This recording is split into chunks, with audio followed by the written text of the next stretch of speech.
ఈరోజు నేను చెప్పబోయే టాపిక్ అండి, ఫ్యామిలీ ఎక్స్‌పెండిచర్ ఎలా ఉండాలి? బెస్ట్ ఎగ్జాంపుల్ చెప్పాలంటే మగవారు ఖర్చు పెట్టే డబ్బులు ఏదైనా సరే ఆడవాళ్ళకి ఉపయోగపడాలి. ఆడవాళ్ళు ఖర్చు పెట్టే డబ్బులు ఏదైనా సరే మగవారికి ఉపయోగపడాలి. అలా గనక ఖర్చు పెట్టగలిగితే ఆ ఫ్యామిలీ బాగా సక్సెస్ అయిద్దండి. చాలా మంది ఇళ్లలో చూడండి, అతనికి బుల్లెట్ ఉంటది. 2,00,000 పెట్టి బుల్లెట్ కొంటాడు. ఇంట్లో ఇన్వర్టర్ ఉండదు, ఫ్రిడ్జ్ ఉండదు. పెళ్లి కాకముందు వాళ్ళ స్వలాభం బుల్లెట్ కొనుక్కోవడం ఒక రకం. ఇప్పుడు ఒక ఇన్వర్టర్ ఉందండి, ఫ్యామిలీ మొత్తం ఆనందంగా అనుభవించింది.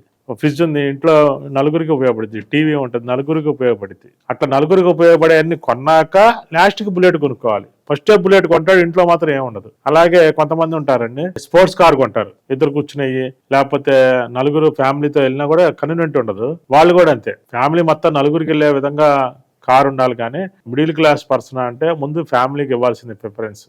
పెళ్లి కాకముందు ఒక ఎత్తు, పెళ్ళైనా ఒక ఎత్తు. అట్లాగే ఆడవాళ్ళు కూడా అంతే. లేడీస్ ఖర్చు ఎలా ఉండాలంటే ఎప్పుడైనా సరే ఫ్యూచర్లో ఇప్పుడు నగలు చేయించుకోవాలి.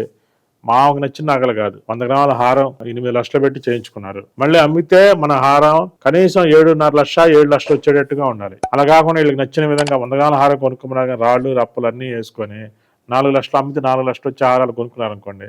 ఎప్పుడైనా భర్తకి డబ్బులు అవసరమైనప్పుడు ఏమో నగలు ఇస్తే ఫ్యామిలీ డిస్టర్బ్ అయింది. ఏ రోజు ఎలాంటి సమస్య వచ్చేది తెలియదు. రేపు ఆమెకి ఆపరేషన్ రావచ్చు, లేకపోతే భర్తకి ఇబ్బంది జరగచ్చు.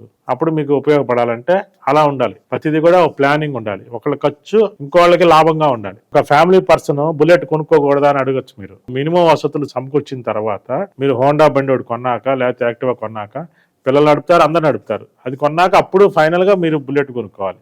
అప్పుడు ఏజ్ అయిపోయింది కదండి, అంటే ఇంకా తప్పదు. ఇంకా ఏదైనా సరే ఫ్యామిలీ అంటే ఫ్యామిలీకే ఇవ్వాలి ప్రిఫరెన్స్.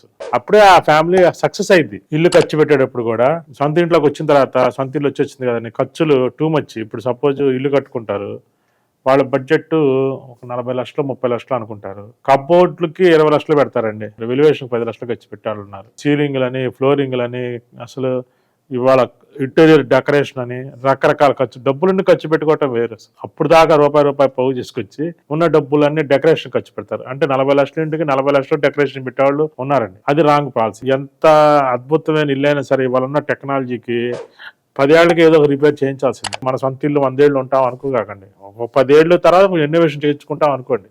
అప్పుడు మీరు ప్రతి ఖర్చు కూడా సింపుల్ గా ఖర్చు పెట్టుకుంటారు. కావాలంటే చూడండి, కొంతమంది చిన్నప్పటి నుంచి రూపాయి పోగు చేసుకుని పెళ్లికి డబ్బులన్నీ ఖర్చు పెట్టేస్తారు. ఆ ఒక్కరోజే మహారాణి మహారాజు లాగుంటే సరిపోయిద్దా? జీవితకాలం భార్యాభర్తలు మహారాణి లాగా ఉండాలంటే పెళ్లి ఖర్చు, దుబారా ఖర్చు తగ్గించుకోవాలి. ఆ దుబారా ఖర్చు తగ్గించుకుంటే జీవితకాలం మహారాణి లాగా ఉంటారు. మిడిల్ క్లాస్ వాళ్ళ గురించి చెప్తున్నాను, అప్పర్ క్లాస్ గురించి మనకు అనవసరం. మిడిల్ క్లాస్ వాళ్ళ ఖర్చులు ఏవైనా సరే ఫ్యామిలీ మొత్తానికి ఉపయోగపడే విధంగా ఉండాలి. అలాగే ఇలాంటి వీడియోలు ఏమైనా చేయాలని కామెంట్ బాక్స్ తెలియజేయండి. ఈ అవకాశాన్ని సద్వినియోగం చేసుకుంటారని కోరుకుంటూ అందరికీ నమస్కారం.